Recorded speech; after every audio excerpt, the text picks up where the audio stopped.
পাকা কাঁঠাল খাওয়ার পর তার ভেতরের যে দানাটা থাকে সেটা দিয়েও কিন্তু নানান রকমের সুস্বাদু পদ রান্না হয়। আজকে আমি সেরকমই একটা পদ তোমাদের সাথে শেয়ার করতে চলেছি, যার নাম কাঁঠালের দানা বা বীজের ভর্তা। এটা বানানো যেমন সহজ তেমনি গরম গরম ভাতের সাথে কিন্তু দারুণ লাগে খেতে। তাহলে চলো রান্নাটা শুরু করে ফেলি। আর আমি সুস্মিতা তোমাদেরকে আমার চ্যানেল ইয়ামিরস বাংলাতে স্বাগত জানাই।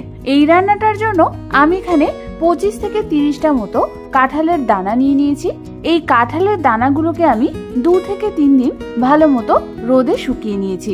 এবার আমাদের কাঁঠালের দানার এই যে গায়ে সাদা খোসাটা এটাকে ছাড়িয়ে নিতে হবে। এই কাঁঠালের দানাগুলো রোদে ভালো করে শুকিয়ে নিলে এই গায়ের খোসাটা তোমরা ইজিলি ছাড়িয়ে নিতে পারবে। আমাদের সমস্ত কাঁঠালের দানার খোসাগুলো ছাড়ানো হয়ে গেছে। এবার আমি অন্যদিকে নিয়ে নিয়েছি 2খানা মিডিয়াম সাইজের কুচনো পেঁয়াজ, আর নিয়ে নিয়েছি 4 থেকে 5খানা কুচনো রসুন আর 2খানা শুকনো লঙ্কা। এবার আমি অন্যদিকে গ্যাস জ্বালিয়ে একটা প্রেসার কুকার বসিয়ে দিলাম আর তার মধ্যে ছাড়িয়ে রাখা কাঁঠালের দানাগুলোকে দিয়ে দিলাম।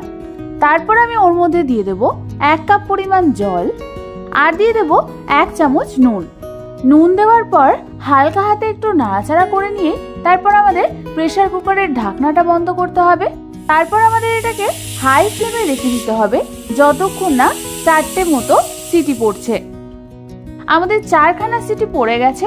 এবার আমাদের প্রেসার কুকারের ঢাকনাটাকে খুলে দেখে নিতে হবে যে আমাদের কাঁঠালের বীজগুলো সেদ্ধ হয়েছে কিনা। তোমরা দেখো আমাদের কাঁঠালের দানাগুলো কিন্তু পারফেক্টলি সেদ্ধ হয়ে গেছে। এবার আমাদের এর অতিরিক্ত জলটা স্ট্রেন করে নিতে হবে।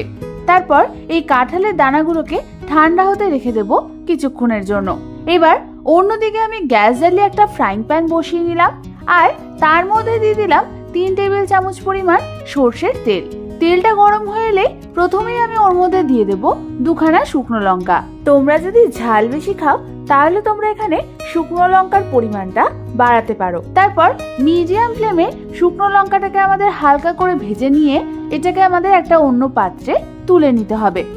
তারপর ওই তেলের মধ্যে আমি দিয়ে দেব কেটে রাখা পেঁয়াজগুলোকে। পেঁয়াজগুলোকে আমাদের 1 থেকে 2 মিনিট একটু নাড়াচাড়া করতে হবে। এবার এর মাঝখানটা একটু ফাঁকা করে আমি এর মধ্যে দিয়ে দেব কুচিয়ে রাখা রসুনগুলো। তারপর আমাদের পেঁয়াজ আর রসুনটাকে ভালো করে ভেজে নিতে হবে যতক্ষণ না গোল্ডেন ব্রাউন কালার হচ্ছে।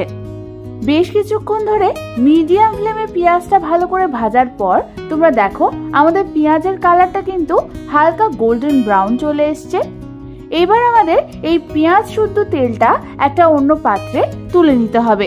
এবার এটাকে সরিয়ে রেখে আমি একটা পাত্রের মধ্যে নিয়ে নিয়েছি সেদ্ধ করে রাখা কাঁঠালের দানাগুলো। তারপর একটা ম্যাশারের সাহায্যে আমি এগুলোকে ম্যাশ করে নেব। তোমাদের কাছে যদি ম্যাশার না থাকে তোমরা হাতের সাহায্যে এটাকে ম্যাশ করে নেবে। আমাদের কাঁঠালের দানাগুলো ভালো মতো ম্যাশ করা হয়ে গেছে। এবার অন্য একটা পাত্রে আমি নিয়ে নিলাম ভেজে রাখা 2খানা শুকনো লঙ্কা। তার মধ্যে আমি দিয়ে দিলাম 1/2 চামচ পরিমাণ নুন। এবার ওই নুন আর শুকনো লঙ্কা আমাদের একসাথে ভালো করে মেখে নিতে হবে। তারপর ওটাকে আমি দিয়ে দেব কাঁঠালের দানার মধ্যে আর এর মধ্যে দিয়ে দেব ভেজে রাখা পেঁয়াজ আর রসুনটাকে। তারপর আমাদের এই সমস্ত কিছুকে কাঁঠাল দানার সাথে ভালো করে মেখে নিতে হবে। আমাদের সমস্ত কিছু ভালো করে মাখা হয়ে গেছে। তোমরা এই সময় এটাকে একটু টেস্ট করে দেখবে এর নুনটা ঠিক আছে কিনা। যদি তোমাদের নুন আরো লাগে তোমরা এই সময় এখানে অ্যাড করতে পারো। ব্যাস আমাদের কাঁঠালের বীজের ভর্তা কিন্তু একদম রেডি হয়ে গেছে। তাহলে আর দেরি না করে ঝটপট এটা বাড়িতে নিশ্চয়ই ট্রাই করো আর আমাকে জানিও কেমন লাগলো।